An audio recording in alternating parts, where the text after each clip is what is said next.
All right, hey everyone. You should be able to hear me now. How you doing? I'm sorry I'm late. I really wanted to grab a shower before I started the video stream. I don't know why. It's not like you can smell me, but I really wanted to anyways.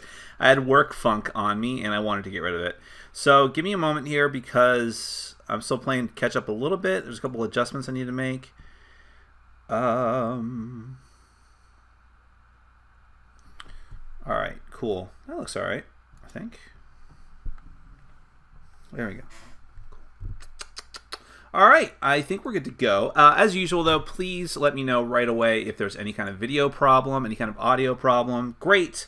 Someone already intercepted that question because they are used to me asking it. I really appreciate that. So let's start from the beginning. My name is Nick. This is Board Game Brawl, and this is our live Q&A session. I do this every 2 weeks.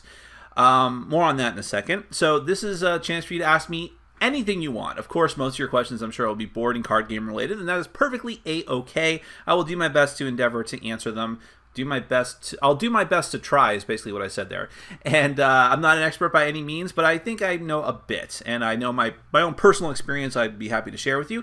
If you have any questions about anything else, my life in general, the hobbies, the other hobbies that I enjoy, politics, whatever it might be, I'm pretty much an open book. I don't really care about courting controversy no matter what the topic is. So have at it. Now, one thing, because I just alluded to, I want to get back to what I just said. I'm curious, do you think this should be weekly? You know, the reason I avoided doing it weekly wasn't kind of a scheduling thing. I enjoy this more than anything that I do on my channel. And I would be more than happy to make the time to do this weekly and do it on different days, maybe in different times, so it's easier for people who are in different countries to see it. I just didn't know if it was sustainable. If there was enough, good questions to be asked, if people wanted to actually take part in these Q&As that often, I didn't know if that was going to be worthwhile for people. But that's up to you, really. Everything on this channel has always been up to you guys. I've catered my videos to it. I mean, obviously I do what I do and I like what I do and I don't change some things about what I do, but I always am willing to take feedback from you guys and girls and see where we can make improvements. Do you think this should be weekly? I leave it up to you. You don't necessarily have to flood the comment section here with yeses or nos or whatever it might be, but certainly let me know somehow. Email me, boardgamebrawl@gmail.com, Facebook message me, whatever it might be. So let's get right to it. I'm not going to show off any games or anything like that. I've got a huge stack of games I have to get to. I have 4 reviews coming out, hopefully by tomorrow morning. I'm going to stay up all night and get them done. We'll get to that in a little bit, but I want to jump right into your questions. So we always start with the questions that people ask ahead of time, and there were some pretty good ones as I skimmed when I looked at it earlier, so let's get to them. First, I'm going to scroll down and make sure there is no problems. Everything looks okay. Cool. Oh, people are already cursing me out. No, I'm just kidding. All right, how often do you kickstart a game? Well, it used to be very, very frequently. Not that I would kickstart like every damn game that came out, but I would kickstart quite a few of them. And that slowed down a bit. And it didn't slow down necessarily because I just started disliking Kickstarter games more and more. It's just that financially it was unsustainable. But also, I did start to get more and more games that were actually being published at the time. As I became a reviewer, I was getting... I still don't get like a ton of review copies sent to me, but that number has escalated quite a bit to the point where just in the last couple of months, there's been quite a few games, not to mention all the games that I get as my my partnership with my sponsor, Board Game Bliss, who is awesome, by the way. So it's become less and less of a need for me to kickstart games. Now, there are still benefits to kickstarting games. There's exclusives, which I don't like, but that's the way things are, and I want to get a hold of those. But more importantly for me as a reviewer, it's important to kickstart games in order to get them as early as possible. While a lot of companies, especially Coleman or not, will break this sort of unwritten rule and actually sometimes sell to people who have not kickstarted the game first, for the most part, backers get their games a reasonable length ahead of time of the rest of the public, a month, 2 months, even sometimes just a few weeks, but for a reviewer, that's pretty important to get the scoop on that and to get it out as quickly as possible. So for very high profile games, I will kickstart them right away. Hey, you can kind of see Bugbear in the background. She's sleeping, but for the most part.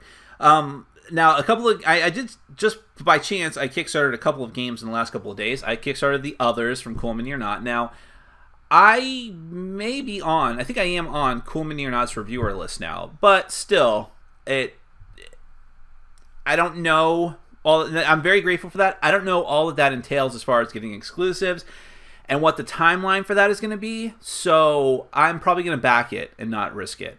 And if I get an extra copy, I may hold a contest, which will be beneficial for Coleman or not, and beneficial for you guys. So I'm willing to make that sacrifice of money right now. I also backed And Then We Hold Hands, which was a prototype game, and I stopped viewing prototypes and print plays right around the time this game got a lot of buzz on Board Game Geek.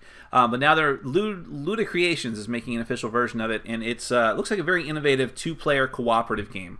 So I'm really curious about that. So those are just a couple, by coincidence, games I kickstarted in the last couple days, and those were the first ones in about a month, I'd say. Recently played Murano with a player who had just played Catan and had to explain the game. Explain the whole game. Do you have any tips on how to teach well to new board gamers? Well, this is a tricky thing, because first off, it's just a total. It's going to be totally different depending on which type of gamer is that you're trying to teach to, because sometimes people may not be experienced board gamers, but they have experience with computer games and simulation games, so they might gravitate towards it better. Sometimes people are just blank slate. They don't know much about games at all. That's not where their purview was before. They were maybe in their sports. They were into sports or reading or whatever it might be. So it's going to be different all the time. But the number one thing is, and this is just general tips for I think anybody. It's the best I can do. Tell people what the goal is. And hopefully it's a very thematic game. And if it is a very thematic game, or even just a little bit of a thematic game, tie that in. Say, in the case of Murano, by the way, I've never played it. I just know a little bit about it. I think you're making glass in Italy or something like that. But in the case, just say, you're this great glass maker, and you want to go around and get all these different ingredients, and you want to make the best pieces and gather them and sell them and all these things. But it's very difficult, and you want to be the best one that you can be. And mechanically speaking, how you're going to do that is blank. And we're all going to finish this up when blank happens. Let people know what the theme is, what you're trying to accomplish, how mechanically you're going to accomplish that in just a few words or a couple of sentences, and then when does the game end? When people have that general grasp, then you can dive into the nuts and bolts. And for God's sake, don't explain every single little detail, unless it is absolutely important. If cards have special abilities, worry about them when those cards come up. That's a general rule. So hopefully that gives you some direction. What game or games from Essen are you most excited about? Aha! Well, check out the channel late Sunday night. I will be putting my top 10 anticipated games of Essen out. I thought I was pretty early on that. A couple of notable reviewers beat me on that, and I'm a little disappointed. But to be honest, my top 10 anticipated games of Essen list never does nearly as well as my top 10 of Gen Con. But I still do it because it's a lot of fun. So I will have that Sunday, no doubt. Check it out. So no spoilers here. Even I don't know for sure. I haven't really compiled the list yet. Pandemic Legacy, red or blue? That, my friend, is an awesome question. Dramatic pause. It's funny. One of my videos I put up this week for Avarium Academy, it was late, really late. I was falling asleep at the computer. I left in a really awkward pause right in the middle of the overview. See if you can spot it. But anyways, no, that is actually a good question, because I thought about this. I was going to pre-order the game this week, and because I am on Z-Man's list, but I don't know if I'm getting a review copy of that. I like blue. Blue is my favorite color, okay? It's what I always play as in games, and I think it looks attractive. I think it would look better on my shelf. But the actual artwork on the box, while it is good for the blue cover, I like it better on the red cover. Now, on my shelf, you're going to be looking at the side of the box most often, so that's not as big a deal. In that case, blue is better. But if I'm actually showing off the game, I like red. What do I do? What do I do? First world problems. Nick, did you know the Dice Tower have a copy of Pandemic Legacy? I had no idea. No, of course I knew that. That was the big buzz. And I had already, Tom mentioned a couple of weeks ago, something big is coming. So I emailed him and said it's Pandemic Legacy, right? And he all but said that it was. He didn't want me spouting off about it, so he wouldn't come right out and tell me, but he pretty much said that it was. So I knew it was coming. I figured that it would. It's funny, we both have the same rep at Z-Man, and who told us there's no way, no how anyone's getting an early copy of that, because we don't want spoilers getting out. And Tom was pretty upset about that, but I had a feeling that they would break that rule for him, which is totally cool, and I totally understand it. They would have been dumb not to get him to get a ton of buzz for the game ahead of time. And judging from the views of it and the excitement it's building, I would be shocked if some of these pre-orders on different sites don't sell out. Let's see. Do you find that you enjoy print and play or other homemade versions of popular games less than published games? Most definitely. Let me just make sure I'm parsing your question correctly. Yeah, but yes, for sure. I read that right. I don't like playing prototypes. I don't like playing print and play games. Yes, I do paid previews on the channel, but that's, to me, work. Hopefully you guys find some enjoyment out of them. That's totally fine. But to me, they're work. I do not like playing unfinished games at all.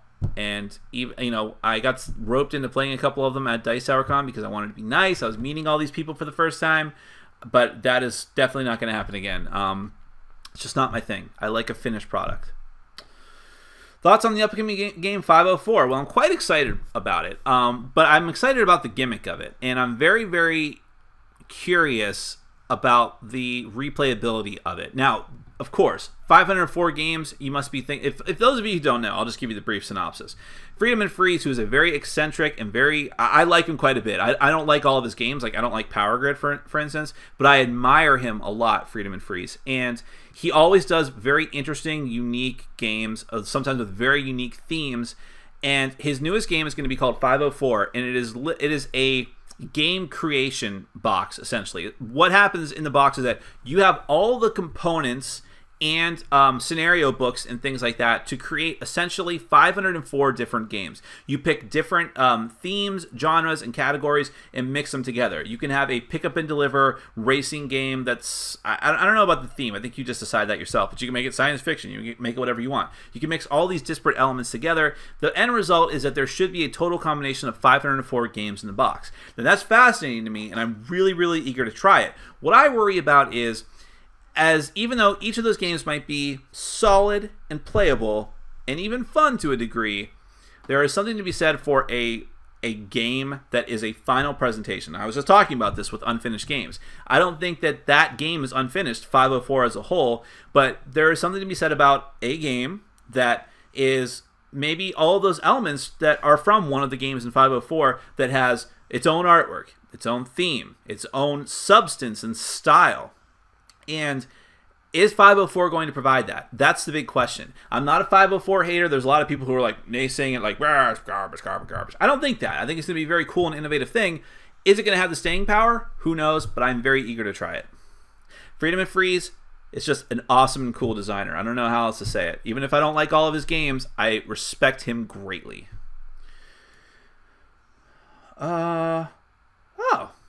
Why do you not seem to get along with other reviewers, but yet still get along with the Dice Tower? Well, I don't know about that. And by the way, sometimes I get ahead of myself with that. And sometimes I just imagine things that aren't there. That's totally true. There's definitely a few reviewers who do not like me, do not get along with me. A lot of it has to stem from the whole Rado thing, and because of that and that situation, other reviewers who are more like in his camp, very admired him greatly, were just like, well, I don't want anything to do with you if you're going to be like that to Rado. And, an example of that would be, I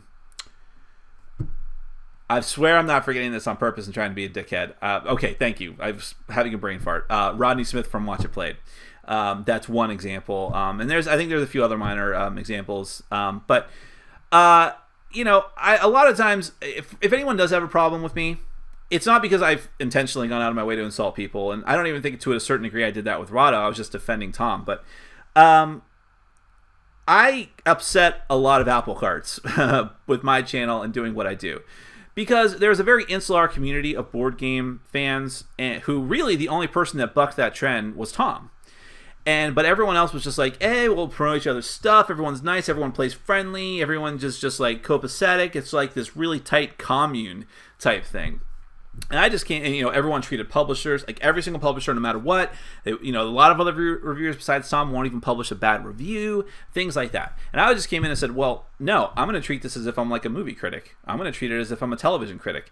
If this is terrible, this is terrible. If this is great, this is great. And I'm not here to get along with my peers. I'm here to get along with the fans. You are all that matters to me. That has been my philosophy from day one. And I think that upsets a lot of people. There's a lot of people who are in the community, as far as other reviewers and bloggers and media personalities who I get along with famously, people that I highly respect, and they highly respect me, and I talk to them all the time. There's a minority of them I don't, but that's going to be the case. I think what you'll find though is that there's always going to be people in life who don't like you. And even within the board gaming community, there's probably a lot of very well-known personalities besides myself who also have people who don't like them within the community, but they're just not vocal about it. Me, I've never cared about that. I'd say let's just have at it. You know, I don't care if it's in a public space until it gets awkward. If it's awkward, that's fine. We'll stop. But I think it's better to be honest. And that's not to say that I'm honest about every single personal aspect about myself, but when it's important to the fans, I will say it. I don't know if that's way too long-winded, but I hope you get what I mean. Asked you this before, but you interpreted the question wrong. How not why do you insert ads in your YouTube videos between the overview and the review? Oh, can't seem to find how anywhere. I vaguely remember your question. I thought you were asking me why I do it. Okay, gotcha. Okay, how do you do it? Well, first and foremost, you need to enable AdSense. Google's ad program is called AdSense, one word, AdSense. And you have to go into your account settings somehow. A lot of this stuff I just kind of stumbled upon in the early days, right? But you go into your account, enable AdSense. I do believe there's a requirement for that. I don't know if it's number of subscribers, number of views, number of time, like amount of time your channel has been active, or your activity in total. There are some requirements for some of those things that you have. There's a lot of things you can enable in your account settings, and AdSense is just one of them. And then you do that, and you can enable like what kinds of ads you want to do. Once that's enabled, then in the individual video, you can go to the settings if you're the owner of the video and it's your page, and you can enable the ads, and it'll give you different options depending on what kind of access you have. So you can enable before the video ads, maybe after the video ads. I don't know. Some of those things I just click automatically, or they happen for me automatically.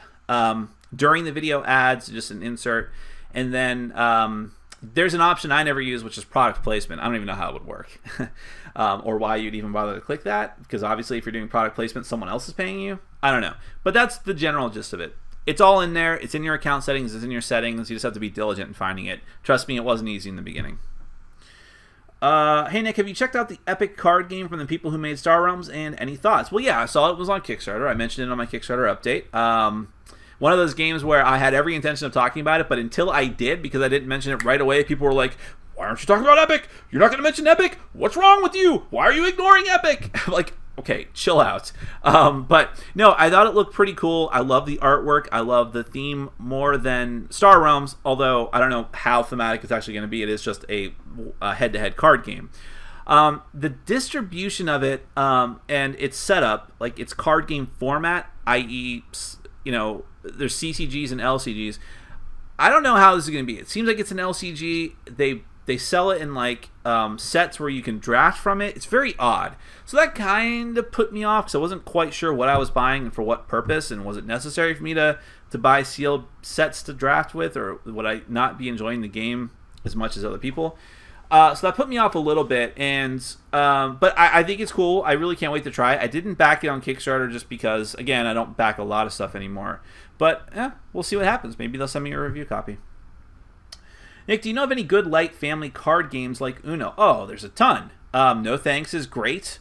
I'm not going to give you games that are exactly like Uno, but as far as light games that are very easy to pick up, very fast to play, very fun, interactive, going quickly around the table, No Thanks is definitely one. Love Letter, Love Letter, come on. Lost Legacy is a little more complex than Love Letter, but is a nice, good next step to that with more variety. I'm kind of looking in the mirror at my small game shelf behind me. Hanabi is a great cooperative game, very tense and stressful. Oh boy. Sushi Go is a good one. There's a lot. I love those kind of games. They're great filler. These little light card games that have a surprising amount of depth to them, but I could play them with anyone. Those are some great examples. Everyone else in the comments, feel free to shout out stuff that I missed. What are your thoughts about Vassal's Law?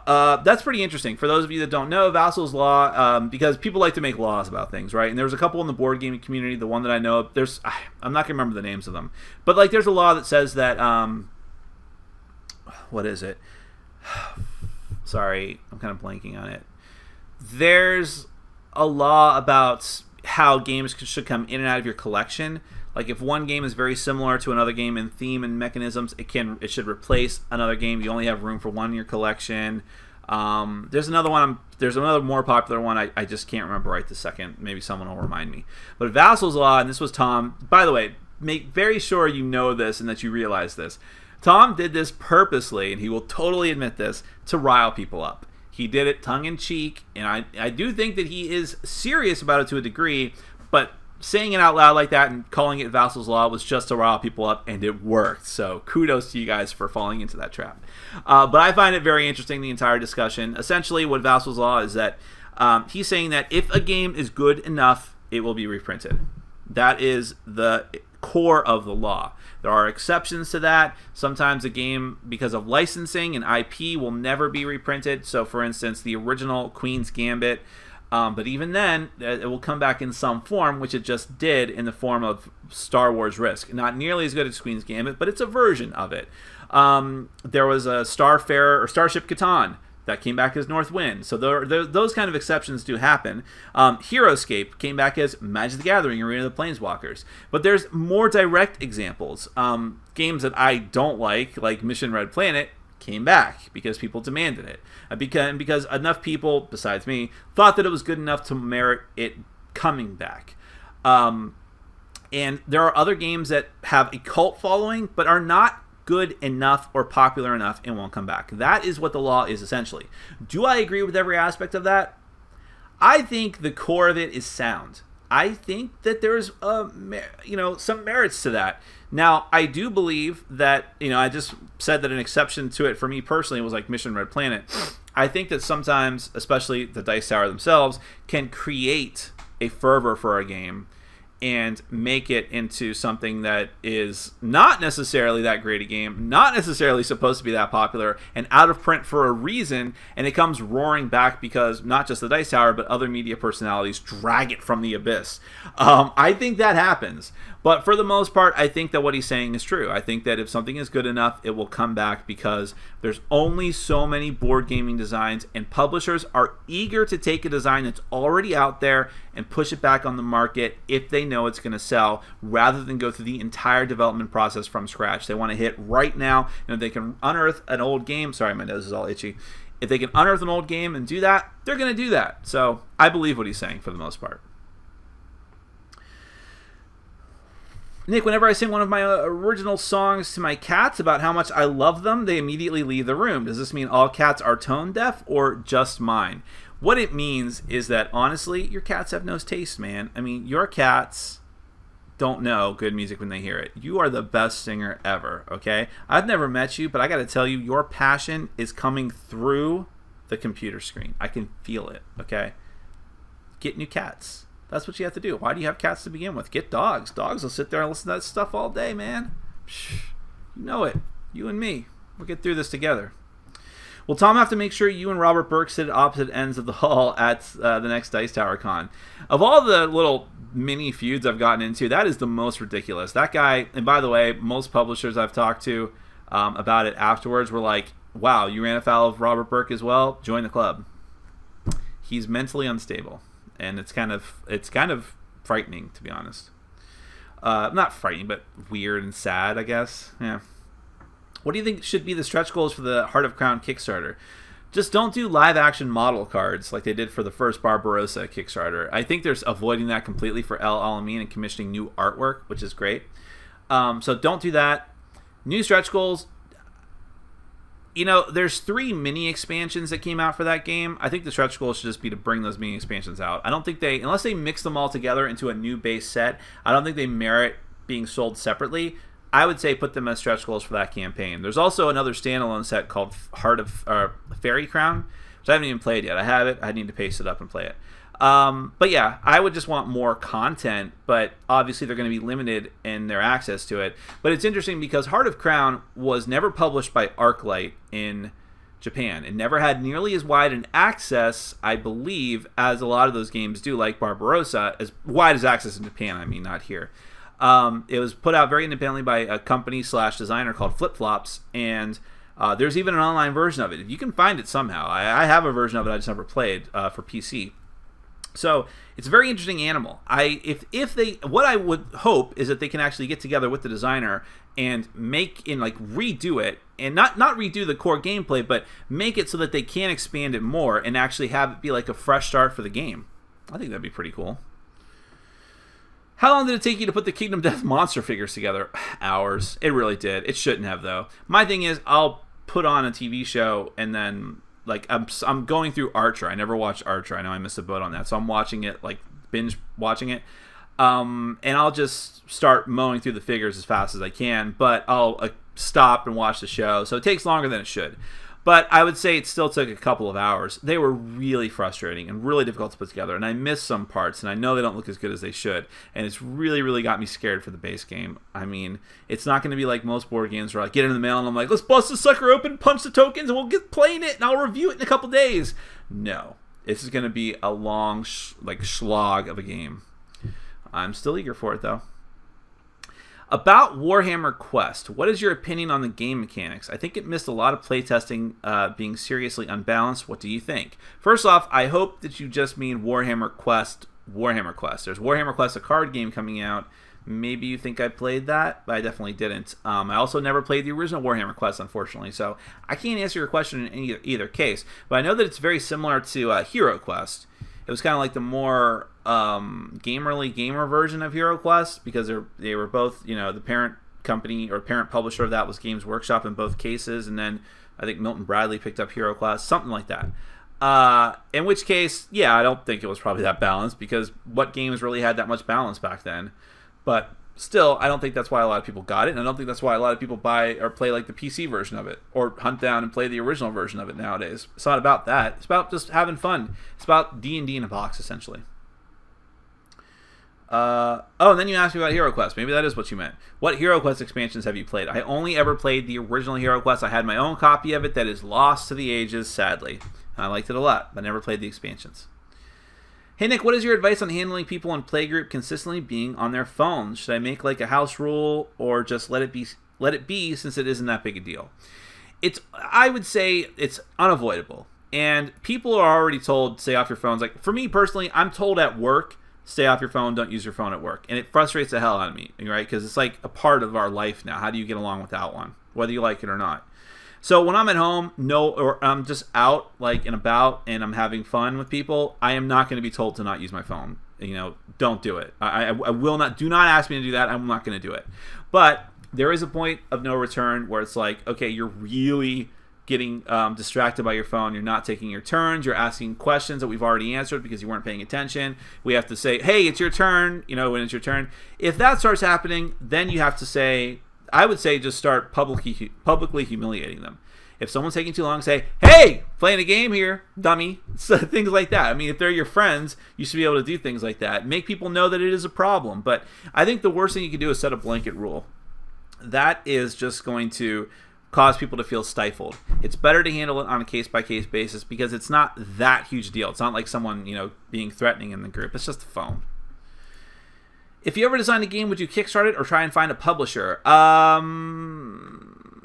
would never, ever design a game. So let's start off with that.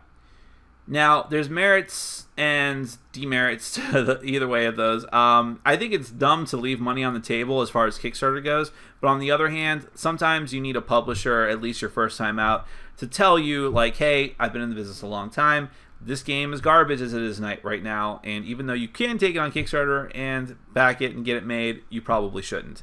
I think that that's why publishers exist, and they are savvy with the business, and they will not lead you astray because they're trying to make money too. And if your design's really not good and every publisher turns you down, maybe you should take their advice. But on the other hand, Kickstarter is there. It's easy to use. It's easy to get money with if your game is good enough or at least flashy enough. So I see the upsides and downsides of both. I think if I really genuinely thought I had a solid design, if I play tested the hell out of it and thought it was solid, I probably would go to Kickstarter first, because I don't necessarily think that some of these publishers who are just one or two people in the company are the end-all, be-all, final arbiters of what is the best thing to do. But I would still probably ask them for their advice. What is your favorite deck building style, e.g. Dominion with 10 stacks or Legendary with 5 cards at a time that are updated, or something else, and why? There really are upsides and downsides to both. I'm going to keep saying that, I guess. I like the idea of there being set stacks, because at that point, it's like, all right, I know what I'm in for. I can explore strategies. Hopefully people don't compete with me for them. You do that thing, I do this thing. Let's see which comes out on top. And that's pretty interesting to me, knowing that there's no variables. Because sometimes in Ascension and Legendary, not so much Legendary because you're still sort of co-op, but especially with Ascension, you could just get totally screwed by the center row. You could just buy, there could be nothing good for you to buy in the center row. So you're like, well, but I also don't want a Mystic or Heavy Infantry. This card is at least okay. It'll do something for me. I don't want this currency to go to waste. Let me buy this card. And boom! The card that would have changed your entire strategy comes out to replace it, and it doesn't make it back around to you. That kind of stuff happens in the random lineup type games. All the Cerberus Ascension games as well, which were based off of Ascension. So, but then again, those types of games tend to be more interesting over time and more exciting. And the variability of not knowing what's coming out will mean that your gameplay style is going to change over the course of the game, which is also interesting in and of itself. So I think there's a time and place for both. I think they both have their ups and downs, and you'll find that there are going to be people who refuse to play one or the other. That's just the way it is. Will you be backing the El Alamein Kickstarter? Ah, yes, that's the other one I backed in the last few days, come to think of it. Yeah, I did. I think I'm going to also get a review copy of that. But again, sometimes I just back games because, just in case. And also, I'll put it on the site as a contest. But it looks, unfortunately, the same as Barbarossa, which is just an okay game, sadly. What is the image of for this chat? It reminds me of Julie Doucette art or something. I'm actually not sure who that is, but it's actually a it's from One Piece. Here's the backstory of that real quick. So in the anime One Piece, the Straw Hat Pirates, the main cast of the show, eventually become wanted in the world that they're in by the Navy, and so the Navy puts out bounty posters for them, and each of their posters was like them caught by the artist for the Navy at a particular battle or something like that, right? And some of them are like Luffy, the main character, just sort of waving and laughing, and a couple of them are kind of humiliating. Like the one for Chopper is him like ogling an ice cream cone. But one of the characters on the Straw Hat crew, Sanji, his whole thing is that he thinks he's like this incredibly handsome guy, and he's a ladies' man, and so he always tries to impress ladies and look handsome and all this stuff, right? So, The other Straw Hats, actually, that's right. The other Straw Hats had photographs taken of them. But for some reason, I think the photographic equipment wasn't working when the Navy guy needed to take a picture of Sanji. So he had to draw it by hand, and it came out awful.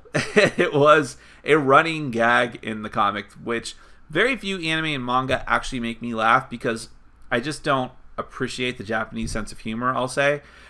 One Piece routinely makes me laugh until I cry, and that was one of the things it did. And they called back to it in the best way. They came across some dude, like this pirate, who with his own gang of pirates, who were like incredibly angry with the Straw Hats for some reason, and the leader had like this big iron mask on. And then the leader starts talking about how like he's been tormented because of you, Sanji. These people are tormenting me and chasing me. And then he takes off his mask, and his face looked exactly like the bad portrait of Sanji. I died. That was so funny. I love that anime and manga. So great. Nick, what's an issue you see in the board game community you would like to be fixed? P.S. What's with Cryptozoic not supporting the Street Fighter deck builder anymore? Well, the second part of that is because it probably wasn't selling as well as they had hoped, and they have so many deck builders that they need to choose what to support. But it is a shame because apparently they actually had expansions planned, and now they're killing it. And it's really sad because there's only 3 of those Cerberus deck builders I like, and they're DC, Street Fighter, and Naruto, and they're probably not going to do anything for Naruto either, even though Naruto and Street Fighter are actually better games than the DC one slightly. I don't know what to tell you. The first part of your question, what's an issue you see in the board gaming community you would like to be fixed? I think the cronyism in board gaming, and I just made a comment about this on Facebook on someone else's thread they brought up sort of a similar issue. The fact that there's a lot of publishers who get really, really cozy with reviewers, and not any kind of major reviewers. In fact, actually, I feel like I didn't answer one of the questions earlier sufficiently. Why do I get along with why do I not get along with some reviewers, but I get along with the Dice Tower so well? The reason for that is because I truly believe that even though Tom and I do not see eye to eye all the time, he is beyond reproach when it comes to his dealings with publishers and designers. He will honestly and truthfully tell you what he thinks about a game all the time. And that is something I admire greatly about him and why he inspired me to start this channel. So there are reviewers like Tom who I think are beyond reproach in that, but I know that there are a lot of reviewers and previewers, especially for Kickstarter games, who will not say a bad thing about a game, either by just not talking about it or by just not officially reviewing it and just talking about the game and spreading it all, giving free promotion and advertising to any and all publisher or Kickstarter publisher who wants the attention. I think that hurts the hobby overall, and I think it keeps quality down at a level it should not be. That is my honest opinion about it. And that is one thing I would love to see gotten rid of. This whole, like, nobody say anything bad about anybody, nobody even offer constructive criticism to everybody, because everybody has a right to make a game and everybody has a right to make money. And I'll freely promote your game even though you're not paying me, because I'll get promotion somehow, even though that never ever actually works out for those people. I would love to see that done away with. I think a lot of people would be much happier without having to worry about that. Can you use the Kingdom Death Kickstarter promos in the game, or are they just cool-looking minis? They're just cool-looking minis, but the fact of the matter is, during the course of the game of Kingdom Death, from what little I know about it, sadly, you are going to have the chance to customize your characters anyways. Like the monsters that you kill, you can take their stuff and make armor out of it. Literally, there are armor packs that you attach to your survivors, right? So, since they're going to be changing anyways, I don't see any reason why you can't just use the promo miniatures if you really want to. If you eventually make a big badass swordsman in your group of survivors, use the Guts miniature. Who cares? I would. Use the female Link miniature. I mean, I probably will do that. Although the miniatures in the base game will probably be awesome in and of themselves, but there's no reason you can't. The only one that's going to be tough, possibly the only quote unquote pinup promo I bought was not really that much of a pinup. It's called Beyond the Wall. You can look it up. It's actually made at the artwork for my Kickstarter or my Facebook page this week, just because. It's one of my favorite pieces of artwork, and I like the miniature a lot because it's just so dynamic looking. It's this character crouched behind a wall, holding her lantern, obviously like battle damage and obviously hiding from something terrible coming from the darkness. And I just thought it was a great looking miniature. But I would love to, I don't know how I'm going to use it in the game, because it's not really a miniature you can just use as your player piece, because she's almost laying down the ground. But I was thinking of having like a scenario where like you create where she's like pinned down by monsters and you need to save her, that kind of thing. I thought that'd be pretty cool. We'll see. Like she's injured, her leg is no good, she's stuck behind this wall, monsters are coming in from all sides, and you and your band of survivors need to help her, and maybe she'll do something for your party. I thought that'd be a great idea. So let's see. Nick, have you seen the trailer for Turbo Kid? I have no idea what that even is. I'm way behind on questions, so I'm not going to take the time to look at it now, but remind me later. Hey, Nick, how's life? Incredibly stressful and lacking in sleep. Hey, Nick, do you plan to get your Kingdom Death monster figures painted? Probably not. And I mean, if I love the game to death, no pun intended, maybe. I mean, if there's any game I'd want to get painted, that will probably be the one. But we'll see what happens. I don't know that I want to pay for that, and I'm probably not going to do it myself. Yes, so someone is asking about the fact that Fantasy Flight Games, as I reported on my Facebook page, acquired the rights to Legend of the Five Rings from AEG, and will be making it into a living card game in a couple of years. He asks, how long till we reach saturation point for that format? Even trying to stay up to date with 2 is a constant money pit. I agree with that. I think that's why you should not be expected to keep up with a certain number of them. You should find 1, possibly 2, that you adore the themes of and stick with those. If you try to do more than that, and I won't even do 1 at this point, you're just gonna, those will become lifestyle games for you, which is totally cool.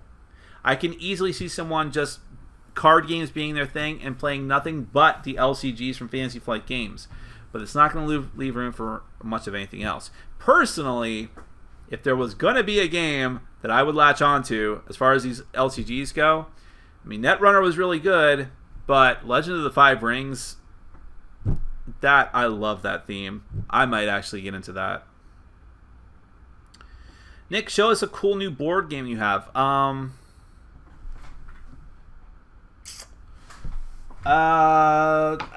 been scooped on a lot of this stuff because I just was so far behind. But here's New Salem. I've already played this once. It's pretty good. I'll need to play it again though before I can review it. Artifact Sync. I've been scooped on all this stuff by quite a while, but it's new to me. This one probably Edie put up his review this week, I would guess. That is World of Smog on Her Majesty's Service from Coleman or Not.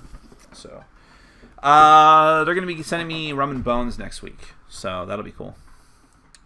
You want to see some new shirts? That's one thing I was going to show you. I got a bunch of new shirts in all at once. I've been ordering from T-Fury like crazy. Tfury.com is where I get a lot of these shirts like this. So I ordered a bunch of them, and they all are coming in because they get heavily delayed, but they all showed up at once. So let me see. I got to get to my other feed so I can actually see that it's showing up on camera. Here is Thanos. There you go. Pretty cool, right? That's Thanos, my favorite villain.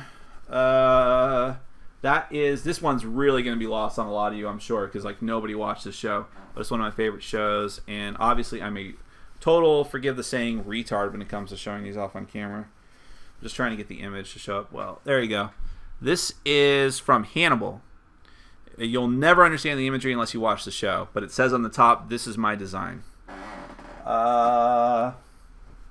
This is probably the girliest shirt. Well, it's one of 3 girly shirts I have right now that I really like. This is from Metroid.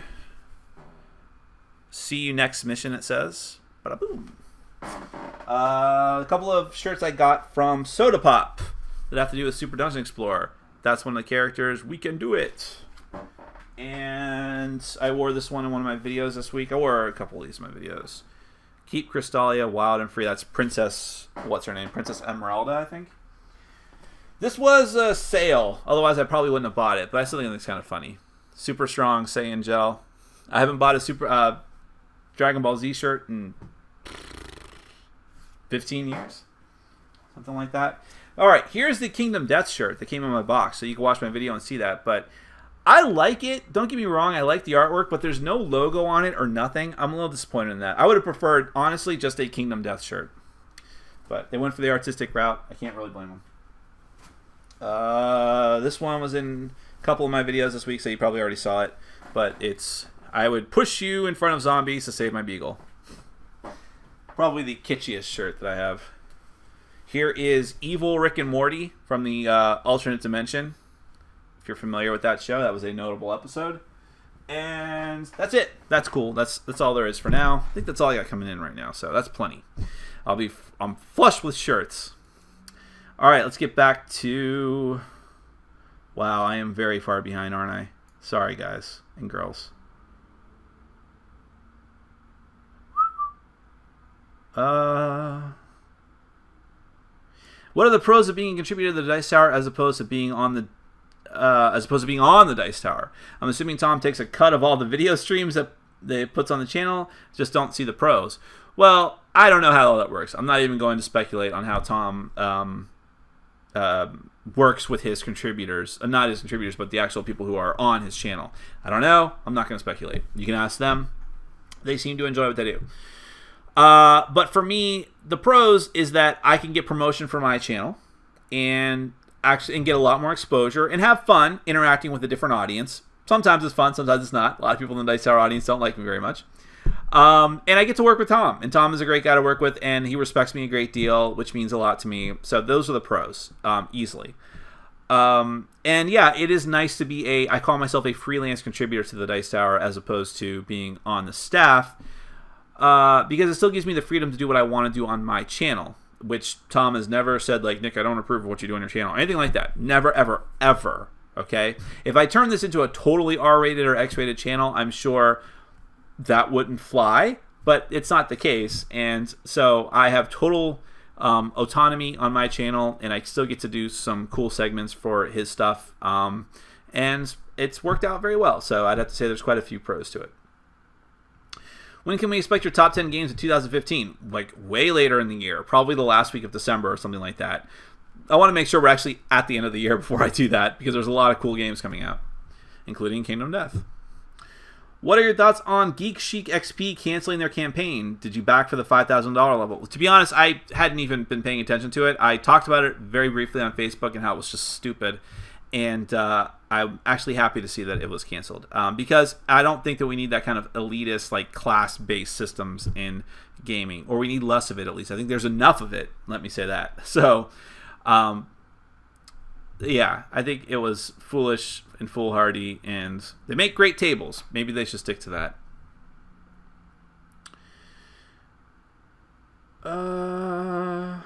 And now I'm to where we started off. Sorry, people. There's only 9 minutes left. You guys asked really great questions, and I wanted to spout off about them for quite a long time. Nick, I'm a big fan. Thank you very much. By the way, I see a lot of you guys are saying really nice comments about me. I don't respond to all of them just because I don't want to seem like a narcissist. But I do see them, and I so appreciate them. Thank you. How did you get started in the board gaming industry? I was a fan of board games very quickly. Within like a year of me getting into the hobby, some friends approached me and said, you should do videos. You're good at this kind of like talking and explaining things. I'm like, all right, sure. Just to kind of make them happy, I did it. But then I'm like, interesting. Getting some feedback. This is nice. Let me keep doing this. And that's how I got into the industry, if you want to call it that. And the rest is just history. I just kept putting out videos, hoping to see what would happen. Looking for opportunities for promotion wherever I could, like joining up with the Dice Tower and stuff like that. And it's worked well. That's just about it. What's your favorite Fantasy Flight game and why? Well, technically speaking, if you go off of my top 100 list from last year, it would be... Where did I'm forgetting myself where I put myself. No, hold on a second. I can answer this. I know this. I submitted a bunch of... I'm looking at Board Game Geek. I submitted a bunch of photos. I know they're all going to get rejected because I hate the Geek mod system. Technically speaking, my favorite Fantasy Flight game is Cosmic Encounter, which was my number 2 game of all time last year. That is a reprint game, so maybe you don't want to count that. The new edition of it for Fantasy Flight. So the next one would be Eldritch Horror right behind it at number 3. Those are my 2 favorite Fantasy Flight games. Will that change this year? Who knows? Did you ever check out Ripped Apparel t-shirts? I did not. I'm sorry. I keep forgetting. I've been consumed with T-Fury because they have like daily sales for new shirts. Nick, do you prefer the Avalon Hill version of Nexus Ops or the Fantasy Flight one? I never played the Avalon Hill one. I only played the Nexus Op one. I have it on my shelf still. It's a great game. So I'd have to go with that one. But I know that people like the Avalon Hill one better because it actually has a quote-unquote 3D tower, which, okay, that's not a big deal. But also the miniatures, while being the same high quality, were translucent glowy, which I think is kind of cool. I kind of miss that. I never had it, but I miss that I don't have those.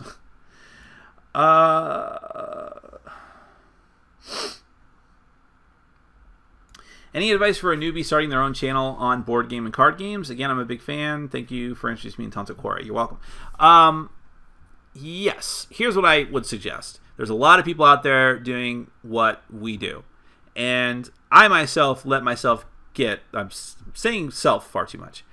I let myself get far too stressed by the other people doing it, and I get very competitive about it. And if I could go back and tell my younger self to get out of that mindset as quickly as possible, I definitely would. Do it for fun. Do it because you want to do it. Do it because you have something you want to say to people and get it across to them and hope that people will follow you. Be passionate about what you do. That is the number one important thing. Be passionate and make sure they can hear you. So your video quality can be okay, but you need to be able to be heard. So make sure your audio quality is at least decent. And then speak with passion, speak succinctly, speak clearly, act like you want to be there. I can't tell you how many podcasters and video bloggers who they speak as if they are being forced to give a speech for English class in high school. Really, I'm not even exaggerating that. And I don't understand that. I mean, and it's not that these people might feel passionate about what they're talking about, but they are not capable of emoting that on screen. And I don't know. I haven't seen what you do. So I'm not sure if that's going to be the case for you as well. Hopefully it's not, though. Put some effort speak to yourself in the mirror. I've done it before. Act things out. Act among your friends and other people. Get feedback from them. Make sure that you are presenting your best self to the camera, is what I would say. And other than that, have fun. Are you glad to see the cat stacking game available on Kickstarter so people stop asking you about it? They're still going to ask me about it, but yes, I'm glad. I'm glad that I had the chance, like, on the Kickstarter update to say, hey, see this game here? You finally get it. Nick, did you watch the Republican debate? It was first-class entertainment. I would never actually sit through one of those, but I caught a lot of recaps the next day, and it was about what I expected. A total something that is not pleasant. Excuse me.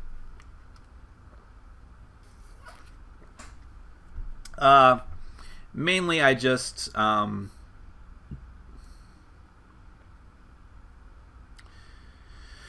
don't know. Some people get upset when I talk about politics, but I have to say that it's just been a very stressful thing to watch these people, these 16 individuals, be taken seriously by a humongous amount of the population.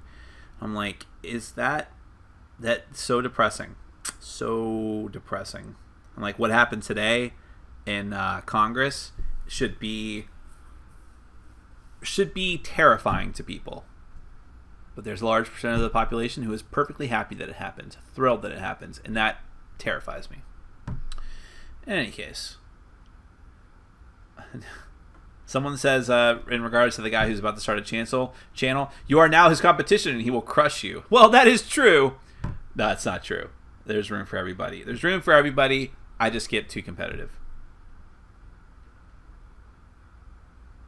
How about one of the Q&As with a guest? Doesn't have to be from gaming. I'd be willing to do that. Most people I'm friends with and game with, or just in general I'm friends with, don't want to be on camera, which I can't really blame them. The most they're willing to do is the live plays, because even though they're being filmed, they kind of forget about it after a couple of games, and they don't have to act on the camera. They're not the focal point. So they're willing to do that, but only a couple of people have been willing to be on camera with me. But that's an interesting idea. Maybe I'll hit up a few people.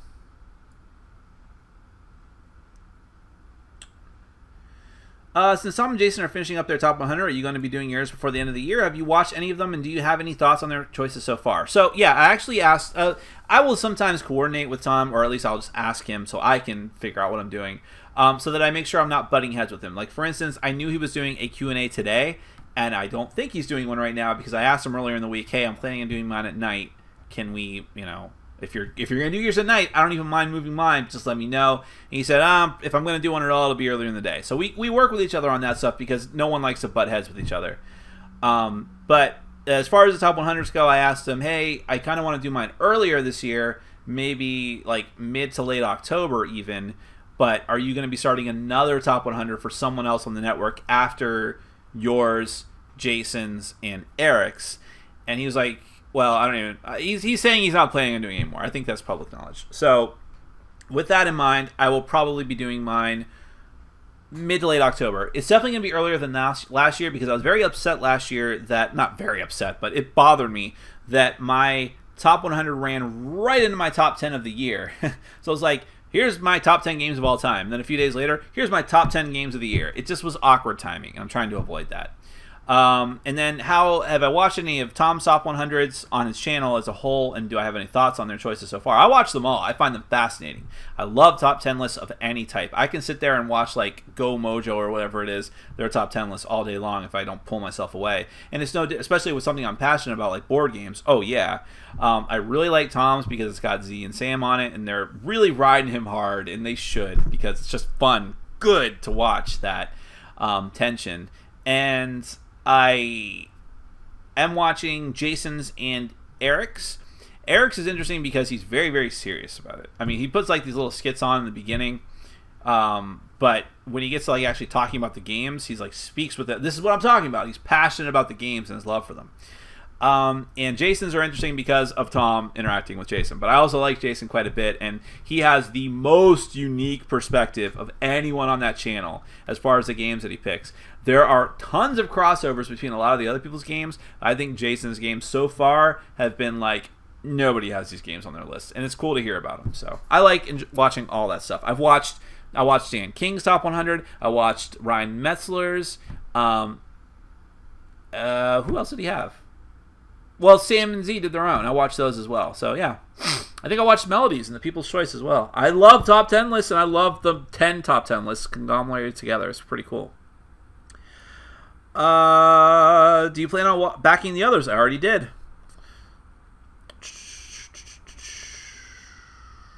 Let's see. Sorry.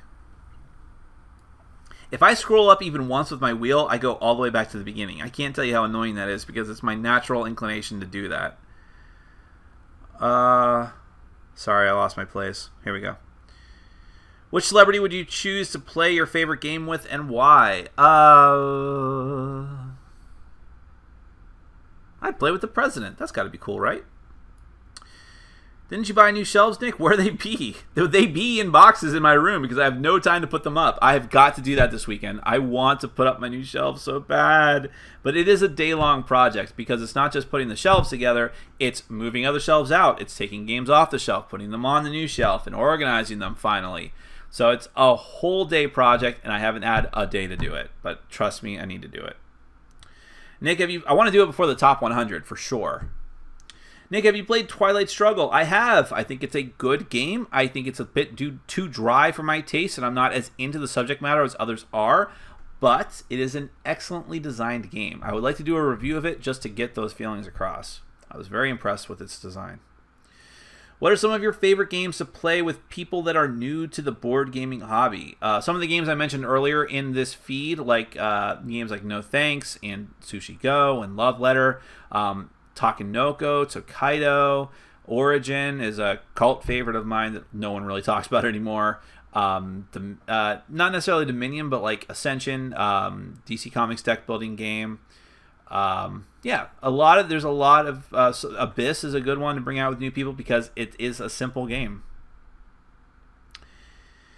Nick, would you play fast 18xx game like 1856, or do those types of games turn you away other than length? Yeah, I'm just not into the train theme. I'm just not. I mean, it's just not a thing that appeals to me. I might play Railways of the World because that's like this huge, sprawling game with miniatures and things. That looks kind of neat, but that's about... I would dabble in that one time, and I'm sure I would be disappointed personally. They're probably phenomenally designed games. They're just not for me, sadly. Hey, Nick, any tips on how to run Tragedy Looper? Do you let players table talk? Any recommendations? We played our first game. It got a bit AP. Yes, here's my recommendation on that. If you're the mastermind, you need to be on the ball. You need to read and reread that rule book and watch videos online on how to play, because otherwise that is going to sink the whole game. Table talk, not allowed. You should not do it. I think it hurts the game. That's my opinion on it. But if they're having a hard time, if it's your introductory game, then allow table talk. In fact, I think it even says that in the rules. But once you have your feet under you and you really know what you're doing, no table talk. Not supposed to do it. You're all running around the city. It doesn't even make sense thematically. That's why there's the in-between where you are allowed to talk briefly. Have you played Flip City or Cthulhu Realms, and do you think they're any good? I played the original version of Flip City, which is called Design Town, and I even have an expansion for that, which I will hopefully be reviewing soon. So it's a good game. I think I like the graphic design on the original better, but still, it's alright. Cthulhu Realms I should be reviewing soon, hopefully, and that's also a good game. I might like it a little bit better than Star Realms, actually. I need to play it again. Who is the best movie director of all time, living or dead? I am going to say... Spielberg seems obvious. But a personal favorite of mine would be Christopher Nolan, who I think has hit way more than he's missed.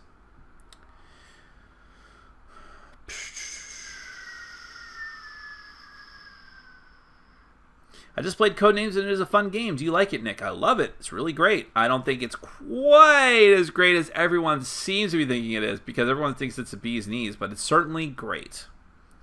Best deduction game. For me, I don't know. It's a broad category, right? I'm really into these one versus all games where you're trying to find someone, like Fury of Dracula and Spectre Ops, if you count that as deduction. Hidden Roll, he's saying. Hidden Roll deduction game. Love Animals Frightening Night. That's a really great one for me recently. Love The Resistance. Love New Salem's pretty interesting. I don't know if I love it yet, though. Yeah, there's a lot of games. Oh, yes, there's a game I'm reviewing later tonight. Mafia de Cuba. Great game. Interesting take on the hidden role genre, for sure. If you listen to Engelstein's Game Tech segment, you should always pick red. Yes, I did listen to that today, and it was pretty interesting. By the way, I've heard that before. I heard it from the Cracked podcast in the context of when some sports teams' locker rooms are painted a certain color, red or blue, they're more or less likely to win. I find that scary, that our brains can be hacked in that way. You like to think that you're a upright, intelligent mammal who can't be controlled by things like that, but you would be wrong. Another famous example from the Cracked podcast, and probably from the website, is it has been statistically proven that when people are going in front of a judge to determine whether they're going to get parole or get a new hearing or get an appeal or have some sort of important decision be made in their favor, if it is before the judge has had lunch, it's like 40% more likely the judge will turn down their request. If it's after lunch, it's far more likely they will approve their request because they're hungry and they're cranky. That is not a joke. Can you imagine? It's scary how our brains can be fooled like that.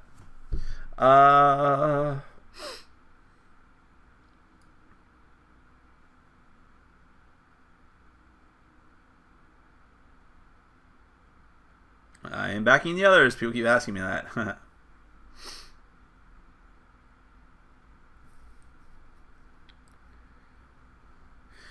Do you find it funny when people comment on your channel saying that the video they just watched is the reason they don't watch your videos or Dice Tower segments? I do. Well, yeah, I mean, obviously they're watching. And by the way, most people that say that will continue to watch. They just may not comment, but they will watch because they want to get angry.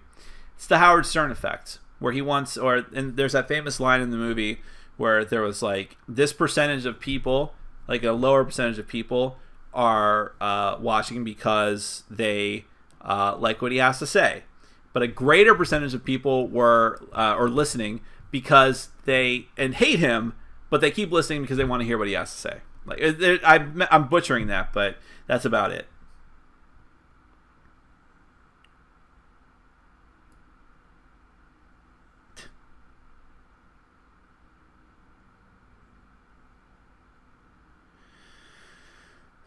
A lot of comments, not questions.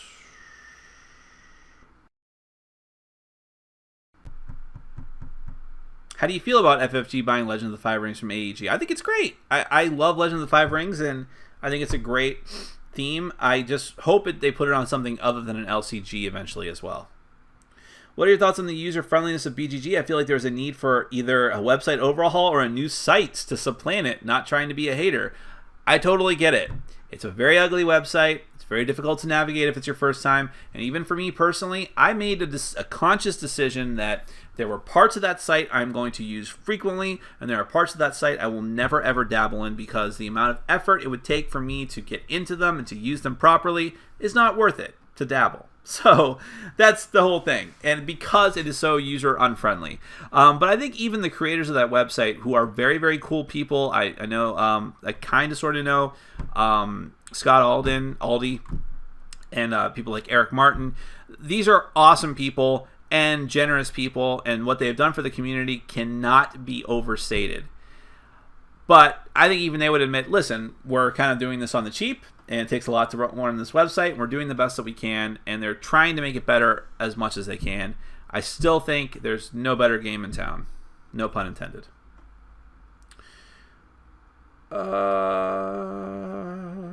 Have you backed Gloomhaven? It looks super cool. I have not, because I did not like the designer and publisher's first game.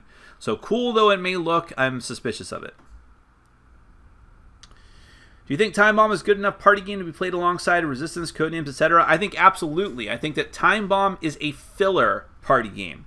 because I think that sometimes games of the Resistance, not so much Codenames can be very fast, but games of the Resistance or Werewolf can go a long time. Not like super long, but like 40 minutes. I've seen games of the, like 9 to 10 player games of the Resistance with a lot of talking on the table can go a long time. Time Bomb is lightning quick, sometimes too quick when you just cut the bomb on the first turn. But still, I think it has a place amongst those games.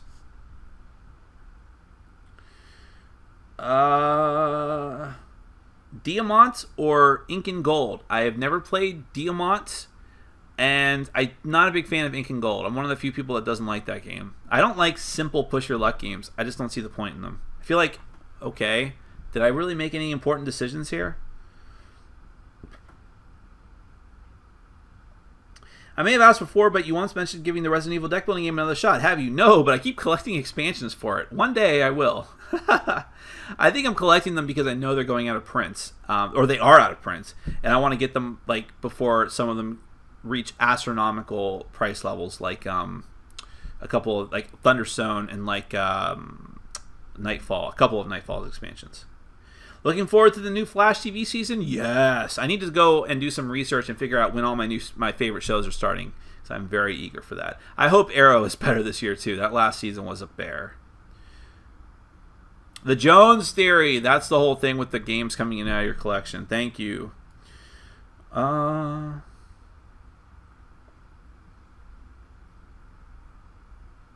Isn't there supposed to be a new Star Wars Risk exclusive to Amazon coming out by the end of the year with better components? Yeah, I've heard about that. I didn't know about it until after I actually played the game and published my review. It's called like the Black Edition. I hope it's amazing. I hope it's better than that one. The board is terrible in that game. The tokens are awful. The minis for the ships are okay, but they don't even have minis for the big ships. So a really pimped out version of that game. It still needs to have better mechanisms than Queen's Gambit, so Queen's Gambit will still be a better game, but it will definitely be a better for that. Let's see. What's some of your favorite... Wow. Okay, this one guy keeps asking me about hidden roll deduction games over and over again. I guess he doesn't realize that I'm playing catch-up. I already answered your question. Will you review the new X-Wing Force Awakens set? No, because I never even reviewed the original X-Wing. Has no appeal to me, even though I know it would do very well for my channel. What are your views on the Alejandro Jodorowsky movie The Holy Mountain, and you think it would make a good board game? Never heard of it. Sorry. Don't punish dogs like that. Oh, with the singing. That must be a reference to the singing joke. As far as Queen's Gambit, do you know what the reason for not reprinting it is? Is it a licensing issue? Absolutely, it's a licensing issue. It's not that... I mean, apparently anyone can get the Star Wars license. Angry Birds can get the Star Wars license, but nobody wants to see a game based on Episode 1, The Phantom Menace. That ship has sailed. It's either going to have to be a generic version of Star Wars, like just the original movie stuff, or... going forward with the new movies. No one's going to revisit that, I think, is the problem. And that's why the new Star Wars Risk is Return of the Jedi. So, that's basically why. Also, it's a ton of plastic. It'd be a very expensive game. Much more so than it was.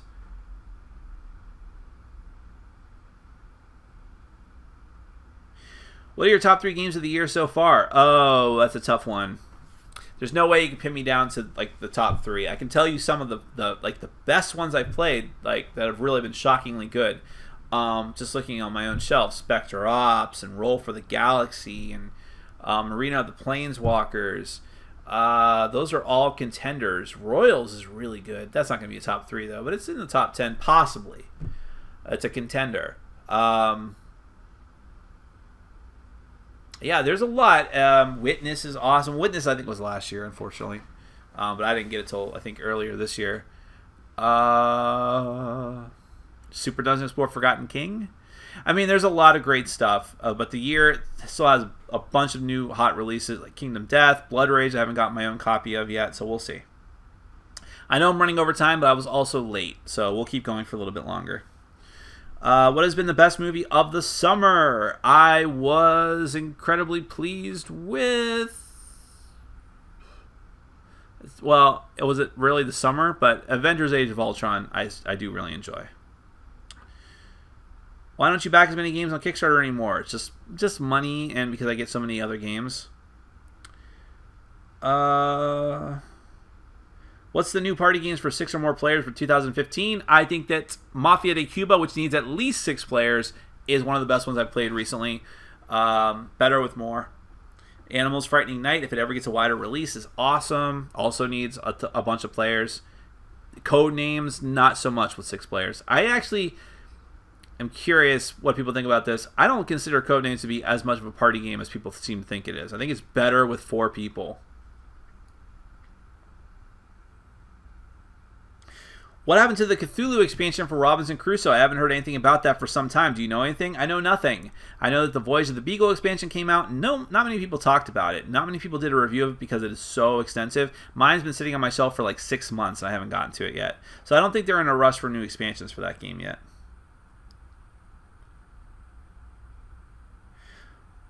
Dude from Boca here. Interesting. That's close to me. That's literally 10 minutes on the block. What are your thoughts on the new Super Dungeon Explorer Kickstarter? Did it start already?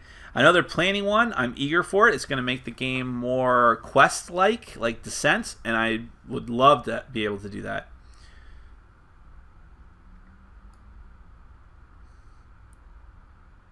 Best new TV show? It was Hannibal. But if you want newer than that, Rick and Morty. Did you ever play Hostage Negotiator? Did you kick it the second time it came around? I did not. I have my own copy of it. I need to play it and review it soon, hopefully. Seems cool. Scythe or Donald Trump? Are you asking me would I like to scythe Donald Trump? I would absolutely like to scythe Donald Trump. Donald Trump or a rotting pumpkin? Are we voting to elect the rotting pumpkin? I'd still say yes.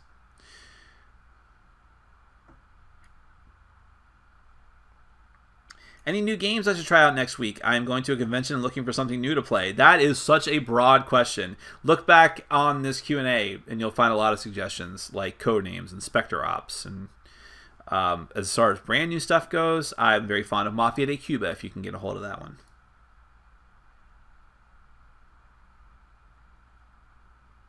Who do you think is the best game designer? That's an interesting question. I think that when I look at the best game designer, it's not just like who designed my favorite games. It's who has a consistent track record and who is very interesting and intriguing to me.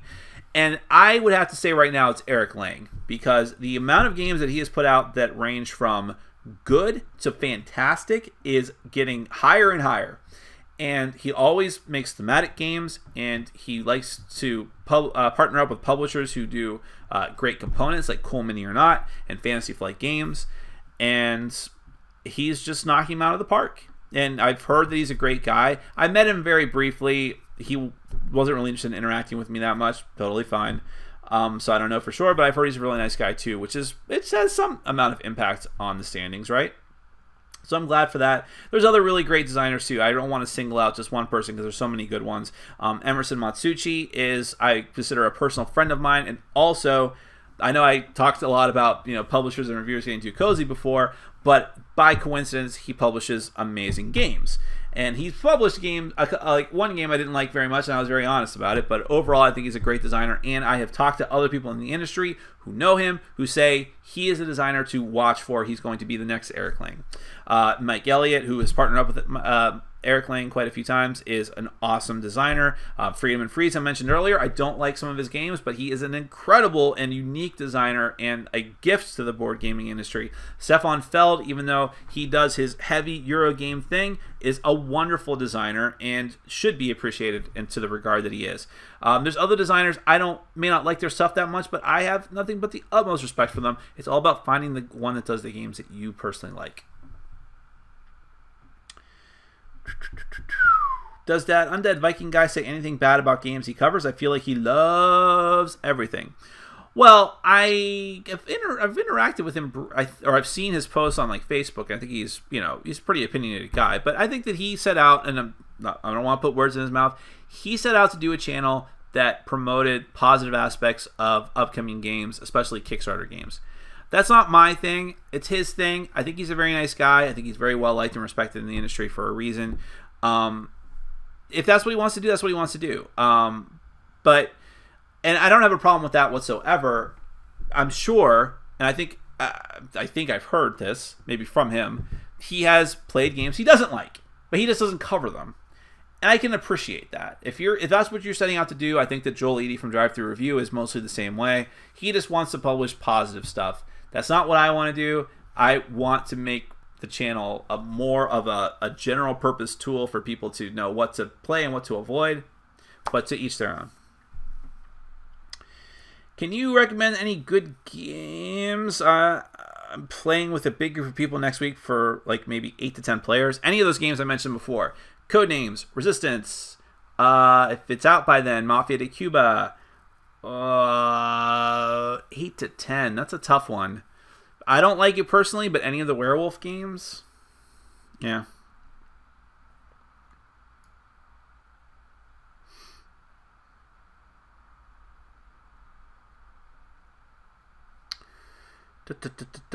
Maybe I'm finally catching up.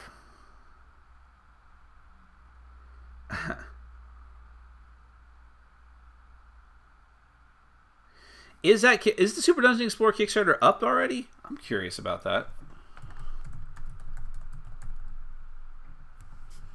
I don't think so.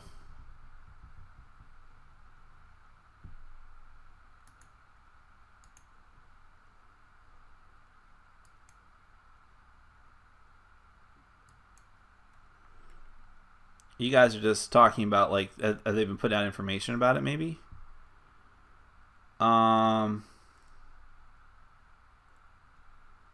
Okay. Well, that's fine.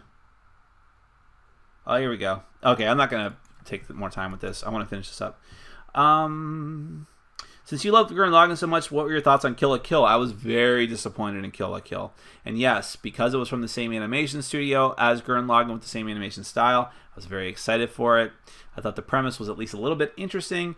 I thought I hated the stupid fan service that was throughout the entire thing. Some of the characters I just outright disliked, like the entire family that the main character lived with. Just not my thing. There were parts of that show I did really enjoy, but those parts were not long enough or present enough, like the combats. So, disappointed in it. Nick, did you punch your boss in the neck for making you work over the holiday weekend? No.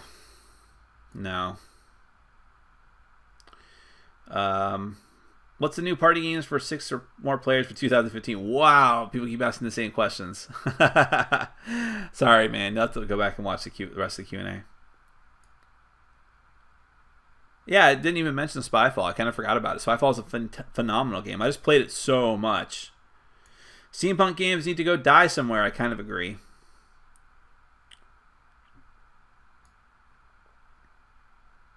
Nick, what is your favorite band of all time? Don't make me pick right now, but I'll give you a few. The Cure, Bad Religion, Depeche Mode.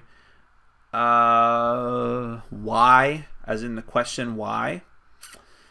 The Naked and Famous. The Mountain Goats. Smashing Pumpkins.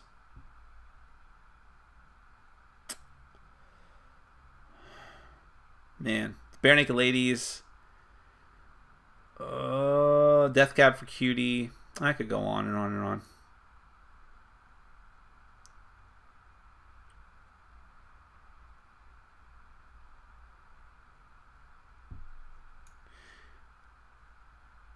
I don't even know what you guys are talking about. Caitlin from The League. I know what that reference is. I used to watch The League all the time. What's Alaboom? Now I'm curious. Do you play an instrument? No, but I wish I could play piano. I took lessons briefly, but it didn't stick. As people tell me I have piano fingers. There's a very nice person I work with, an attractive girl who says that she was cursed with stubby fingers, and she admired my piano fingers. I don't know what Alaboom is. I'm curious.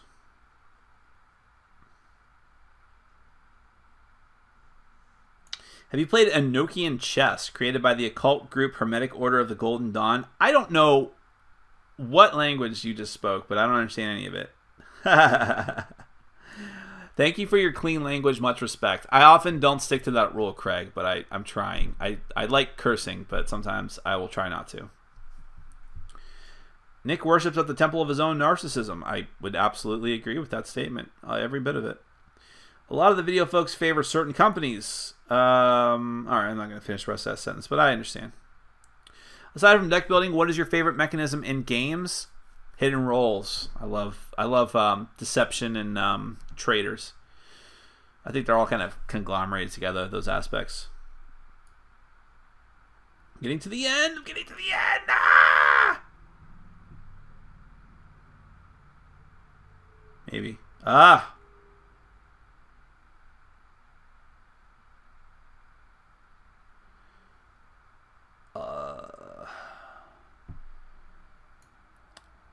Are you familiar with the Rocket games? What is your opinion of them? I'm not familiar with them. I'm very sorry.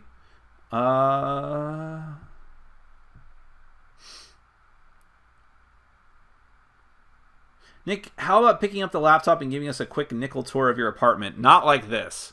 Maybe when I get my new shelves up, I'll do... I don't know if I'm going to do a tour of the apartment, but I'll show you all the games on my shelf, and I'm going to put some new artwork up at the same time.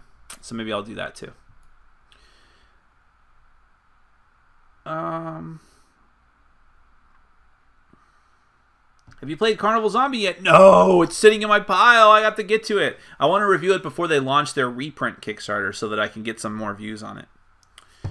Really suck off of that. Will you be reviewing the Agents of Smarts expansion? I never reviewed the base game because I don't have it anymore. I didn't like it the one play of it I had, but I'd like to try it again.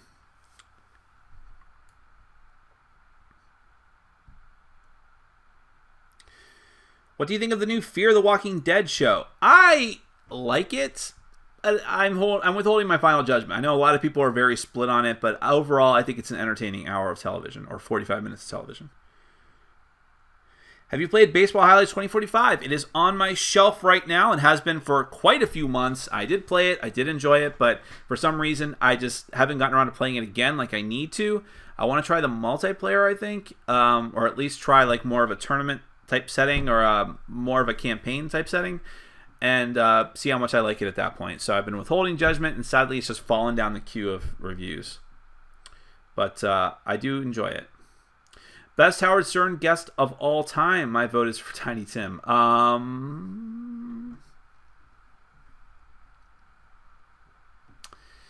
don't know. When Artie was just on as a guest, he was amazing. There was some... Louis C.K. was really good recently. Robert Downey Jr. is always good. I like some... I don't always like his interviews, but sometimes the people are just really great. I love Push Your Luck games. Ever play Can't Stop? No. I did just play the second Bravest Warriors game, which is a straight-up Push Your Luck game some people are comparing to Can't Stop, and maybe this means I'm never going to play Can't Stop ever, because I was not a fan.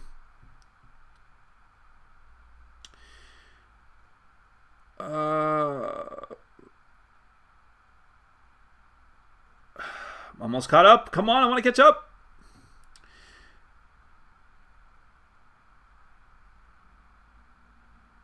Men wearing thongs, which in your case you mean flip-flops, yes or no?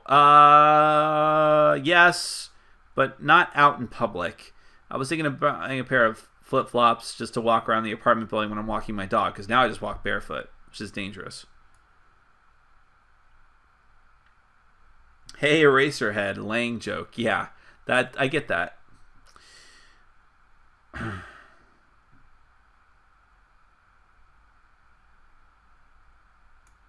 Says, Joel drops the hammer on games he doesn't like and lets you know it. If that's the case, then I'm just misinformed. Because I specifically thought that he mentioned he wasn't going to do that many bad reviews, and he would wait until like the end of the year and do like a little listy thing of his games he was disappointed in. But if I'm wrong, I'm wrong. I don't want to put out misinformation regarding that, because I like Joel a lot and have a lot of respect for him.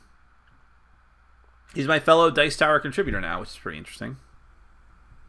Sword Art Online, the adventure board game. I need to actually watch that show. My friend Robin, ex-girlfriend Robin, loves that show. I need to get into it. Nick isn't using a mechanical keyboard. No, I'm using my laptop keyboard. Have you won as the Empire in the new Star Wars Risk? I did, but I didn't win until like my third game of it. I think that game is very weighted in favor of the Rebels. I really do. I don't know. I mean, I'd have to play it like 20 times to really give you statistics on that. But that's my opinion. Android or iPhone? I use Android. Works fine for me. Do you like Iron Maiden? No. I don't have a strong opinion about them, but I don't like that kind of music.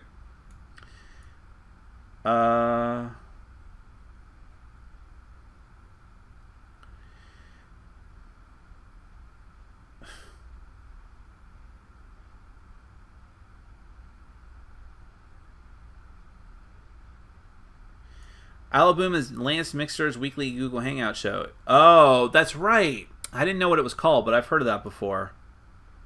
Hours. Wow. I don't feel so bad for having this one go long. Best dessert. Ice cream sandwich. SDE Legends, Super Dungeon Explorer Legends isn't out yet, but I feel it's very soon to pitch a new campaign after Ninja Superstars. I don't think so. I think Ninja Superstars came out like 7 or 8 months ago. If you think that's bad, you must really hate Cool Mini or not, because they put like, what is it now, 3 months maybe between their Kickstarters? I don't know. I think if you want to be a viable company, you need to put out new games, and I think that's a reasonable amount of time. How many F-bombs tonight? I don't think I did any. Yep. Oh, I almost said it. I should say it. Now the one guy is making me feel self-conscious because he praised me for not cursing. Dang it. Did you check out any of those little pack of gum games? No, but I actually would like to try those. All the ladies want to see Nick's bed. Of course they do.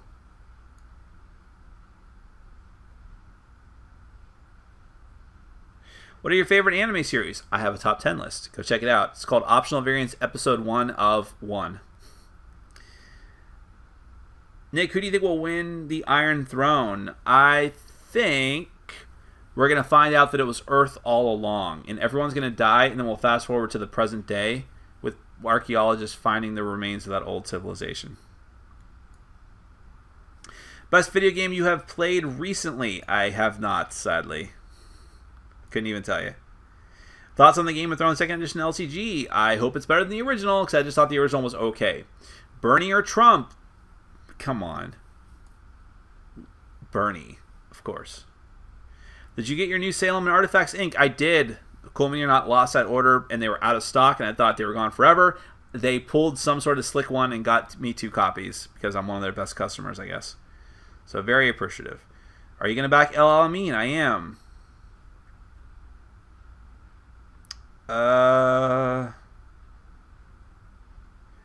Okay, last question, and then I'm going to end on it. This is an okay question. Do you own Fortress America? And thoughts on it. I do own Fortress America. I bought it during the last Fantasy Flight Games winter sale for like $30. Maybe it was even less than that, and I haven't played it yet. But I do want to play it. I want to see, there's a reason why it's known as one of the premier Ameritrash games, and I want to know why. And, this will be the last question. Can you confirm the rumors about you and Kabuki Kid? Everything you've heard is true, and it's actually worse than that. Really, just... Anyways, thank you so much for watching, all of you. I really appreciate it. I love these Q&As. I will consider doing them more frequently because you guys said that you like it.